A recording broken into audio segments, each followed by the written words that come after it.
Bien-aimés dans le Seigneur Jésus-Christ, une fois de plus, que la grâce et la paix vous soient multipliées. Amen. Donc, je salue déjà tous les abonnés de cette page. Et notre but ici, c'est d'examiner la lumière des Écritures, les doctrines que nous avons héritées de la part de, soi-disant, certains pères de l'Église qui vont introduire des fausses doctrines et aujourd'hui sont à l'origine de l'égarement d'un grand nombre. Nous ne nous vantons pas lorsque nous faisons des enregistrements dans le but d'édifier les consciences. Mais c'est un devoir en tant que disciple, en tant que serviteur du Christ, de mettre en lumière ce qui est ténébreuse. Amen. Nous avons la responsabilité, selon le Saint-Esprit, alléluia, d'examiner toutes choses, selon Éphésiens 5, verset 10, si j'ai bonne mémoire.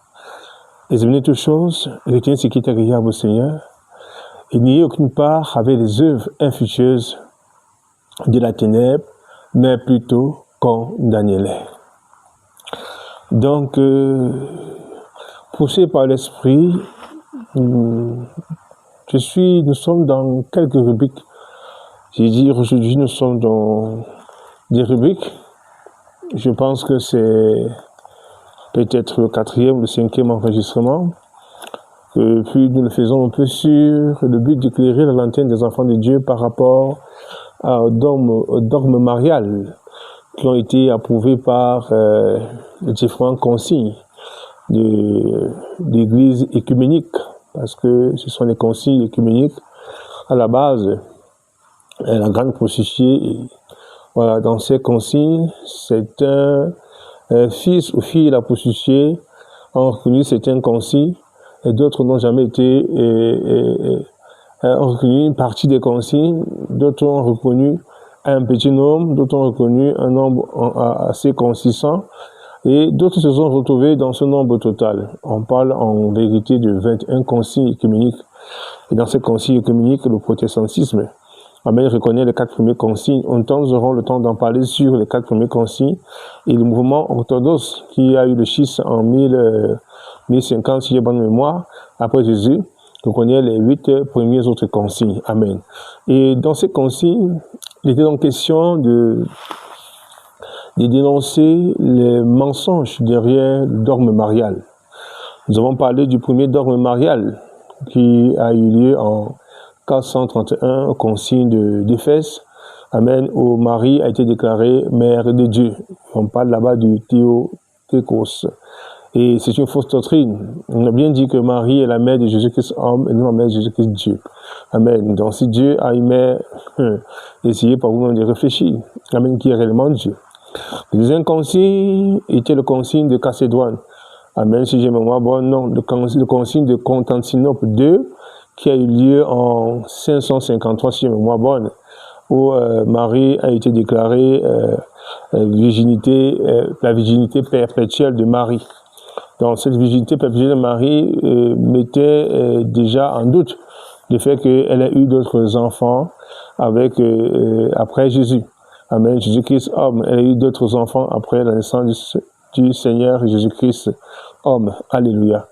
Vous comprenez mon langage, chaque fois je sais toujours de dire Jésus-Christ homme, parce qu'elle ne peut pas être la mère de Jésus-Christ Dieu. Amen. Ce que le Seigneur n'a jamais appelé mère, il a toujours dit femme. Amen. Nous avons vu ces expressions dans Jean 2, aux noces de Cana. Nous avons vu aussi dans le livre de Jean 18, où le Seigneur, je crois, à la croix, il dit, femme, voilà ton fils, fils, voilà ta mère. Amen. Donc, c'est ce que vous devez comprendre. Donc, il y a eu le concile de Chalcédoine, le concile de Constantinople II, Amen, qui a donc légitimé cette virginité perpétuelle. Et pour ceux qui ont lu et écouté ce que nous avons enseigné là-dessus, vous allez comprendre le pourquoi ces choses ont été mises en place. Nous avons parlé aussi avec vous la dernière fois du 13e dogme marial, dont on parlait de l'Immaculée. Amen, ça veut dire être conçu sans péché originel. Nous avons compris que c'est une apostasie, amen, une déviation même de la doctrine des apôtres du Seigneur Jésus-Christ, une manière de conférer à cette Marie dont ils venaient, dont ils adorent, amen, l'autorité absolue, c'est-à-dire que la souveraineté, donc la fait d'elle une souveraine, c'est-à-dire une souveraine, c'est-à-dire en fait l'autorité absolue dans le domaine spirituel. Amen. Il fallait donc qu'on trouve tous les adages qui vont coïncider avec ces apostasies ou bien ces abominations. Amen. Dans le quatrième dogme qu'on va essayer je vais dire, de prouver avec vous aujourd'hui, amen, c'est le dogme de 1950. Amen. Et ceux qui ont présidé ce dogme, celui qui a présidé ce dogme, on parle sous l'égide du pape Pie VI. Le quatrième dogme marial, Ascension de Marie. Amen. Ascension de Marie. Dans l'expression ascension, en effet, il nous a dit que Marie est montée au ciel vivante. Amen. Donc, dans cette expression ascension, le catéchisme romain n'approuve pas que Marie est morte et qu'elle est enterrée comme tous les autres, et qu'elle attend aussi, qu'elle est aussi à l'attente du retour du Seigneur. Elle attend l'heure de la rédemption où le Seigneur reviendra et que les morts en Christ ressusciteront et que voilà, et ceux qui sont vivants seront transformés, ceux qui sont morts seront transformés et iront à la rencontre du Seigneur. Non, ils ont mis en place une fausse doctrine.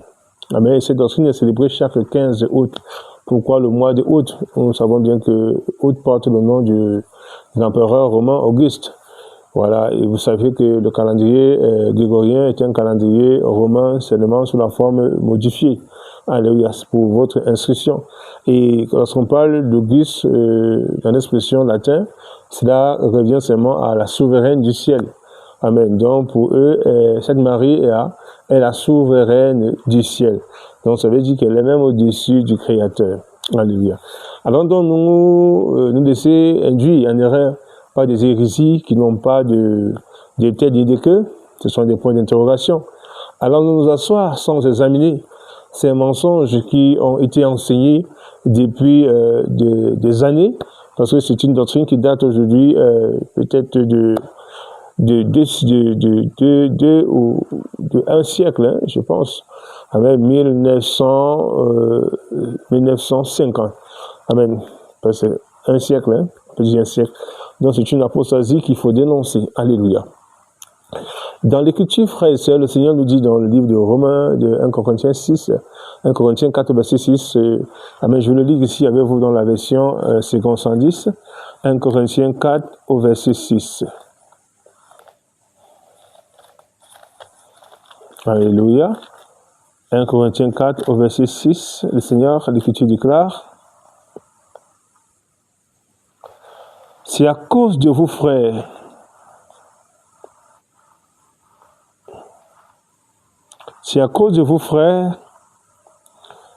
que je fais de ces choses une application à ma personne et à celle d'Apollos, afin que vous appreniez en nos personnes à ne pas aller au-delà de ce qui est écrit. Amen. À ne pas aller au-delà de ce qui est écrit. Frères et sœurs, l'apostasie existe. Amen. L'apôtre Paul, dans le livre de 1 Timothée 4, dira quelque chose, c'est important. Je le lis avec vous ici, avant de conclure ce qui doit être conclu. Amen. Pas les enseignements ce soir. Il dit, mais l'Esprit dit expressément que dans les derniers jours, dans les derniers temps, amen, les derniers temps ont commencé avec la venue du Seigneur. Amen, selon Hébreux 1. Et dans les derniers temps, quelques-uns abandonneront la foi pour s'attacher à des esprits séducteurs, à des doctrines des démons. Amen. Et en vérité, ces prophéties vont s'accomplir, puisque ce que Paul avait dit, amen, poussés par le Saint-Esprit, vont s'accomplir. Même pendant la vie des apôtres, ils ont combattu contre les hérésies, contre les faux frères, contre les faux docteurs, contre les sectes gnostiques. Amen. Mais après les Paul Pierre, Amen. L'apôtre Jean, qui est le dernier apôtre, va combattre. Et après ça, amen, certains serviteurs fidèles vont aussi combattre.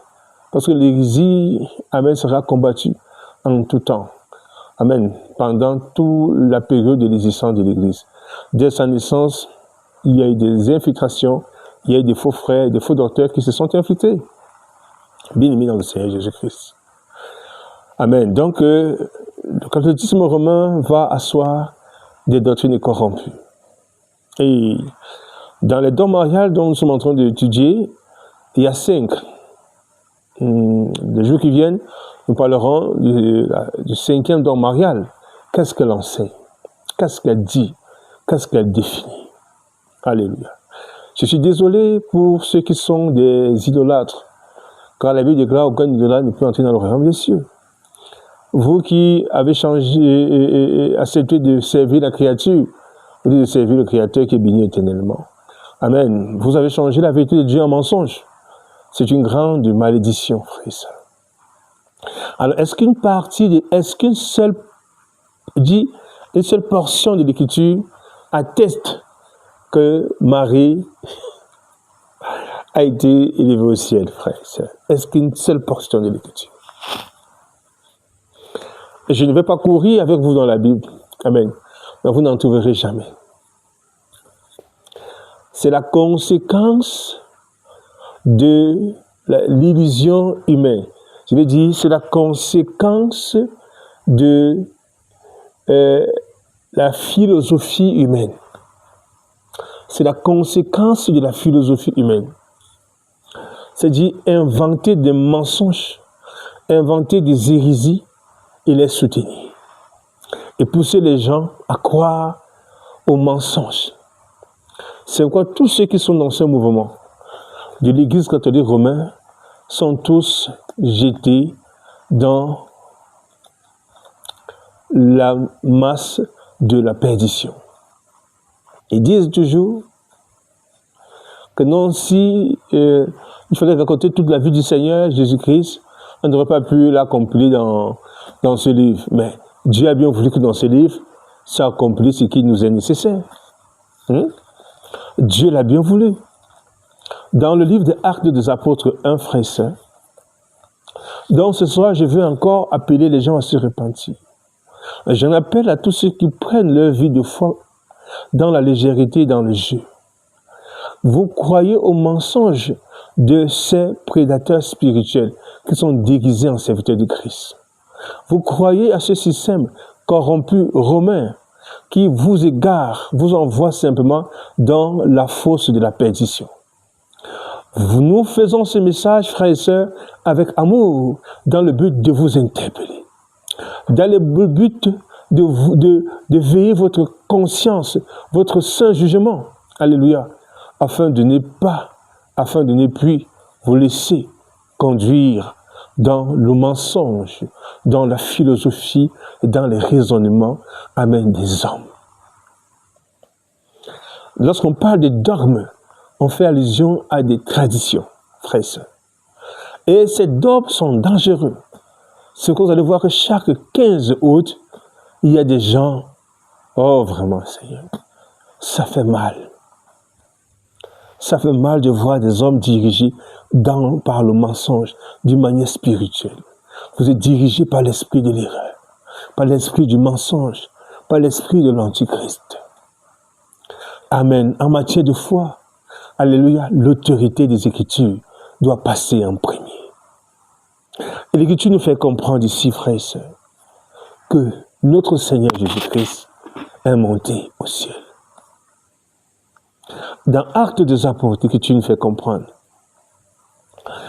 au verset 1er, Théophile, j'ai parlé dans mon premier livre de tout ce que Jésus a annoncé, a commencé de faire et d'enseigner dès le commencement, jusqu'au jour où il fut enlevé au ciel, après avoir donné ses ordres par le Saint-Esprit aux apôtres qu'il avait choisis.